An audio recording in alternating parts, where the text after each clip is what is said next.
You turned me on. Yes, indeed. Howdy folks, unboxing and review day today. Thanks to the good folks at Banggood, so I want to thank them right now. Now, this is something that I've certainly been anticipating and really been wanting ever since I heard about it at the end of the summer this year.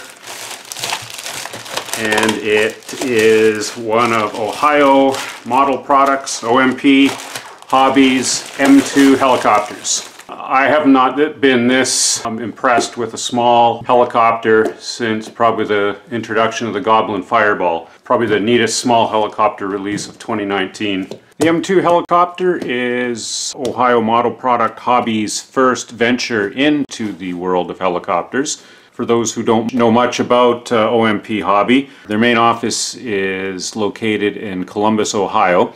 And I'm not too sure exactly how they're affiliated, but the manufacturing facility is in China, of course, and their parent company is Zhongshan Sunny Sky Model Company. A lot of people in the quad rotor world will recognize that name for brushless motors. They've been making brushless motors for the better part of a decade. And it somewhat makes sense that this is the design of collective pitch helicopter they'd start with. It's using a direct drive, large diameter brushless motor, direct driving the main rotor shaft. Again, just like the Goblin Fireball. And it's more efficient. Parts count is down because you're not dealing with any reduction gearing or reduction belts. It really has a unique sound if it sounds anything like the Goblin Fireball does. So let's get into this thing.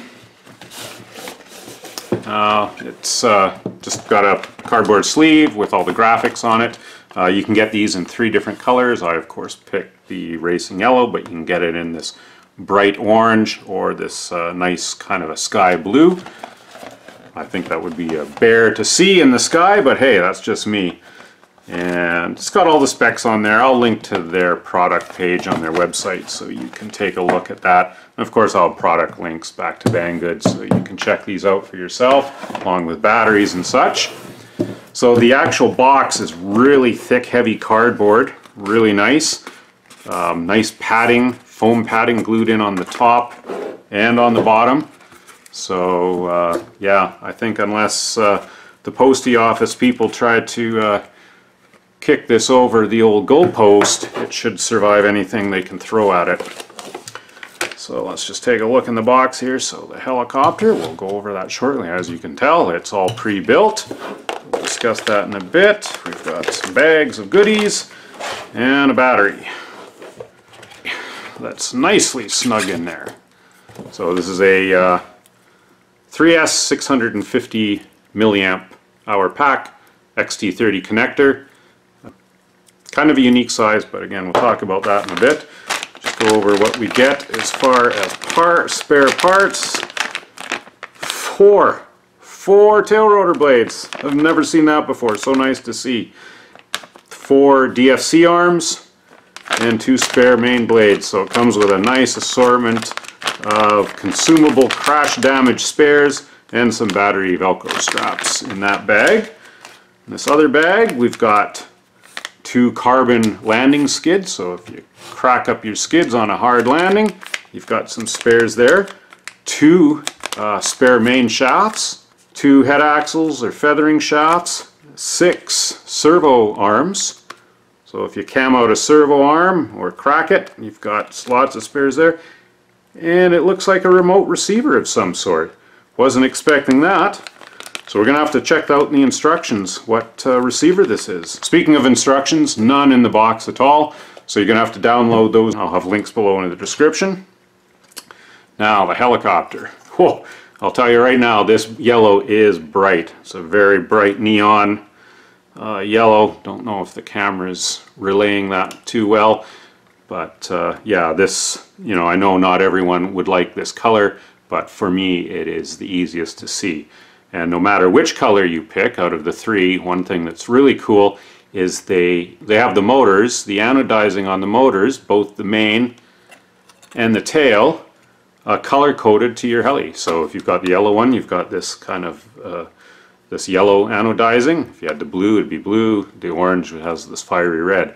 A detail that you don't normally see in a small little helicopter like this. So that is very cool. As far as size of this thing, I like sizing all my helicopters by blade length, bolt hole to tip. That way you get a good apples to apples size comparison. So bolt hole to tip is 175 millimeters. So this would be rounded up to a 180 size helicopter. Blades are not carbon fiber. They look to be a fiber reinforced plastic composite. Stiff. I can almost guarantee they'd be more crash resistant than a carbon fiber blade. Interesting blade shape. Delted at the back here. Then you've got this radius where it narrows down to a smaller chord width right from this radius right out to the tip. So that's pretty neat, neat shape. Never seen that before. Canopy, it's just held on with two grommets over two pins, and then it slides. There's this little tongue that slides into this little groove on the front landing strut. And just the quickly looking at the paint quality, you can see the lines are nice and crisp. No bleeding or running. Clear coat. Doesn't look like there's any dust specks or anything under it. Oh, there's something here. I don't know if that's a dust speck. Actually, it looks more like a fisheye. But all in all, very nice paint job. And the fiberglass itself, nice and stiff. It's not really soft fiberglass. Quite strong, nicely shaped. It's not warped at all, as you can see. The curvature is very symmetrical, so nice job on the canopy. Now the helicopter design, interesting that it's using a stacked frame. You don't see that much on helicopters at all anymore, never mind small ones like this. But there is your integrated direct drive main motor, large diameter, and then of course the direct drive brushless tail motor. Note that the tail rotor is held on with two screws. It's not just slid over a pin, which they often start slipping then. Carbon tail fin, nice carbon tail boom. The carbon thickness, probably 1 millimeter. Yep. So 1 millimeter carbon frames. Holy smokes! I just realized this. There's a battery in here. So it didn't just come with the battery in the box. There's already a battery installed. It's held in kind of like the Goblins are using, those sliding trays with the little release catch. So yeah, it just slides in. Nice system, nice and secure. So 2 batteries. Awesome. Full metal servos. Oh, butter smooth. The model number is DS2710 MGs. So they're a digital coreless metal geared servo. Don't have any specs on them yet. At least I can't find any. Let's just see how the factory geometry is, how they've got this set up.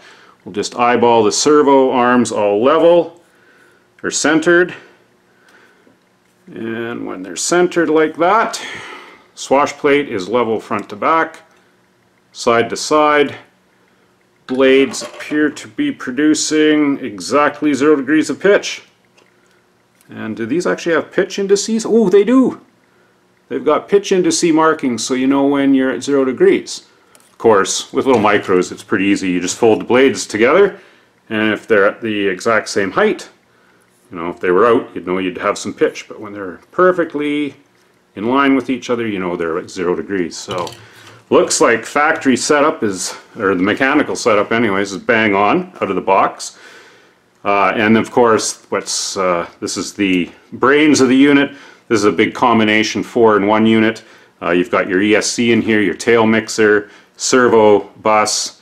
It also has an internal receiver. Now this is for OMP Hobbies, their transmitter. I have no idea what protocol it uses. Can't find any information on it, but of course you've got a port for a Spectrum DSM-2 or DSM-X satellite receiver, and also have a port for an S-Bus receiver for Futaba, or I imagine FR Sky.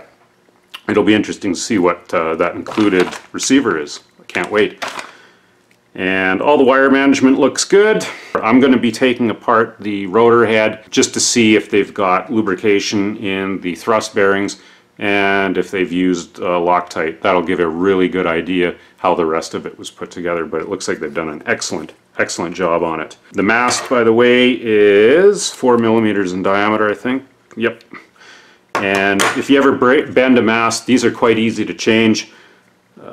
I was looking at the manual. The manual shows a complete, if you had to build this from scratch. Anyway, the shaft is easy to replace. You just take out the little set screw or grub screw at the bottom of the motor bell here, and the mast will slide up through. It's got a little collar on there, so you just slide that collar off, undo the grub screw, put your new mast in, you're good to go. So easy mast changes when you have to do that. As far as the battery sizing, because a lot of people want to know if they might have batteries that would fit. That's how most of us electric RCers can stretch our dollars. So these rascals are, looks about 60 in length and width. Let's call it 25. Thickness, let's call it 22. Got in here for width in the frames, we've got about 27. So I'm going to take that head apart. We'll go over that real quick. We'll figure out what this binds to, and then we'll go for a test flight. Let's go over my anecdotal findings here with the head apart real quick. The screws that held the blade grips in had very little Loctite on them. They came out quite easy. The head axle had no lubrication at all. It was really stiff in the dampeners. The dampeners appear to be silicone. The blade grips go. The thrust bearings. Hopefully we can focus in on here. Focus, you bugger. So they've got a couple of dabs of grease in there. Not tons, but probably enough. But I've got it apart, so I'm going to repack it. And then, what was the other thing? Oh, right. This collar isn't, there's some play in here in the shaft. So I'm going to have to loosen that set screw, put Loctite on it, you know, lower it down so there's no more up and down play. One really nice thing is almost every single fastener on here uses a 1.5 millimeter hex. I've checked a few of these. Everything else seems to have Loctite on it. Being cautious, yeah, you probably want to just double check it. A few things. These balls were quite loose. Well, they weren't loose, but they came out easy.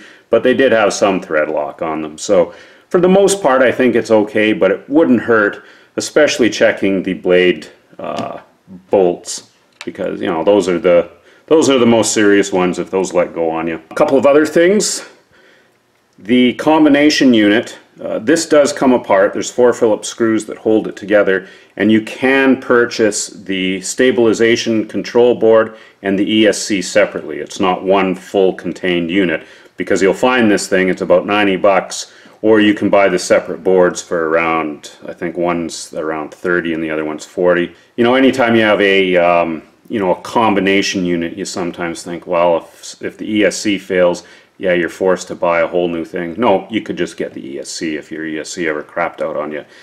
And we'll go over this little guy right now. This was the big surprise. You turned me on. Yes, indeed. Normal mode, throttle release. As you can see, I've got it bound to my Horus radio through the multi-protocol module. And this is a Futaba S-FHSS protocol receiver. So that was a huge bonus getting that. And it bound up fine. You know, it auto binds. The little bind button's right on there, so when you plug it in, you push the bind button in until the little red light flashes. And of course it auto binds. So that was so cool. I'm going to have to set my collective range, but everything appears to be working great. Swash is perfectly by eyeball, dead level, front to back, side to side. The indicators here, when you've got the solid blue and the red flashing, that means it's in normal, just gyro stabilization mode or 3D mode. Self-level mode. And in self-level mode, the little red LED goes solid. And then it's got the accelerometer help. Acro mode. Do my setup. Oh, and one other nice thing. The blades are just wide enough that a standard digital pitch gauge will fit them no problem, especially if you go right down to the grip where the blade is thicker. So we'll be able to set our collective range, and they're calling for maximum range of minus to plus 12. Thought I'd just go over a power-up sequence real quick. The radio is turned on, we'll plug in the helicopter. Both LEDs quickly flash. They go solid, it's communicating. Swash plate jumps up and down 3 times to confirm the gyros have initialized, but you got to listen to this motor. Silky smoothness at its best. No gear whine, no belt whine, just amazing. And the little tail motor, crazy amounts of thrust. Oh, I can't wait. Okay, it's go time, folks. So we're in 3G mode right now. See how it is. Nicely trimmed. Got a fairly strong gusty headwind, but this is hands off. Now we'll go into self-level mode. Self-level mode. Didn't even notice any drifting when we switched. As you can see, self-level's out nice. Go back into gyro mode or acro mode. Idle up 1. So what I can't get over is just how quiet it is. So I can see more of these small helicopters going with this direct drive motor technology. You know, the tail rotor makes more noise almost than anything. Sure, once you start playing around with the pitch, though, no blowout there. Go into full idle up mode.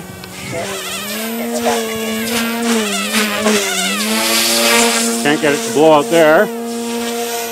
See how the yaw rate is. Tail lock is really decent. You can tell it's a motorized tail. You know, this is getting fairly big for a motorized tail, but it's certainly handling it.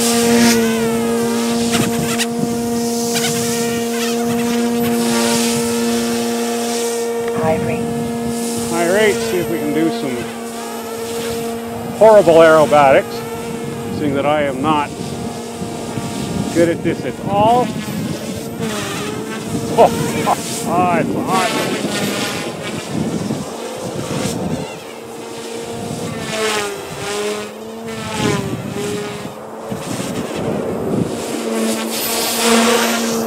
It's responsive. And this isn't even the full collective range. I'm running about minus 10 to minus 10 to plus 10. Crazy.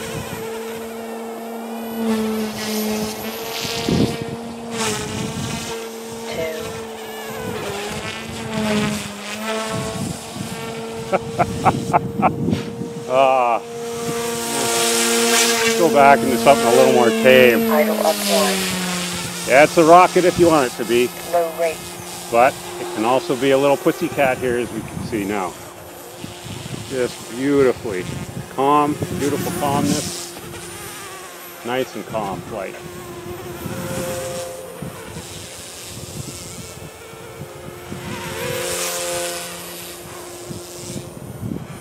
Let's fly bigger than it is. The gains on the gyro, you know, from the factory, just amazing.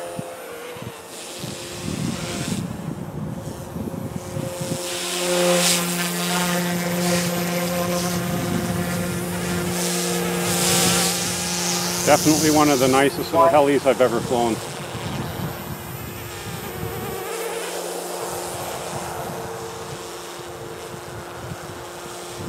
So, with the tame setup, yeah, it's not a handful at all, but you can certainly turn it into a little 3D monster if you wanted to.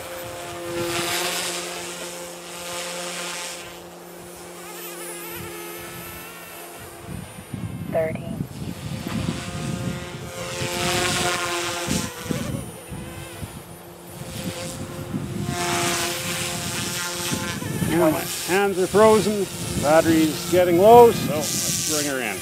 Normal mode.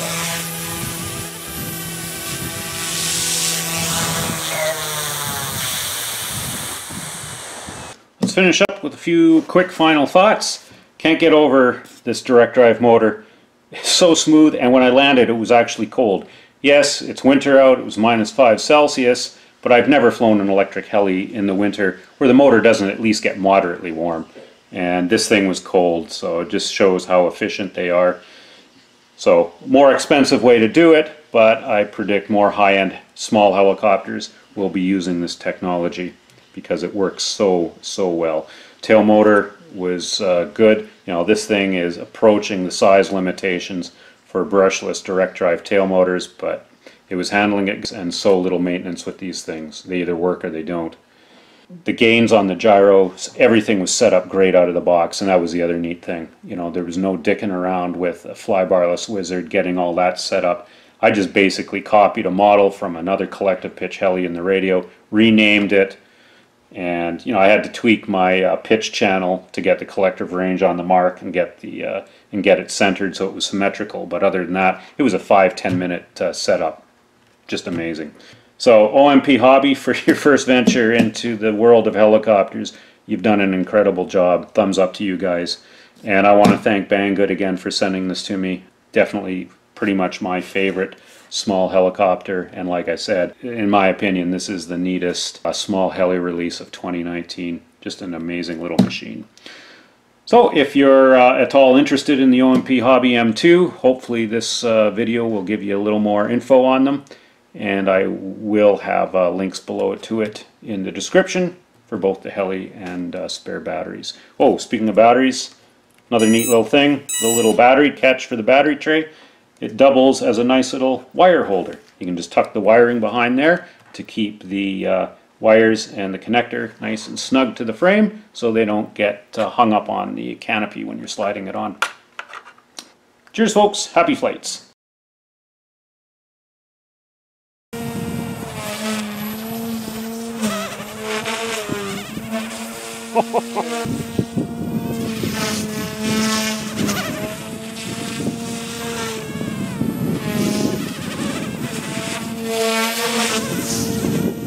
Yeah, it's responsive. It's funny when you start flying at a distance, you can't even hear it.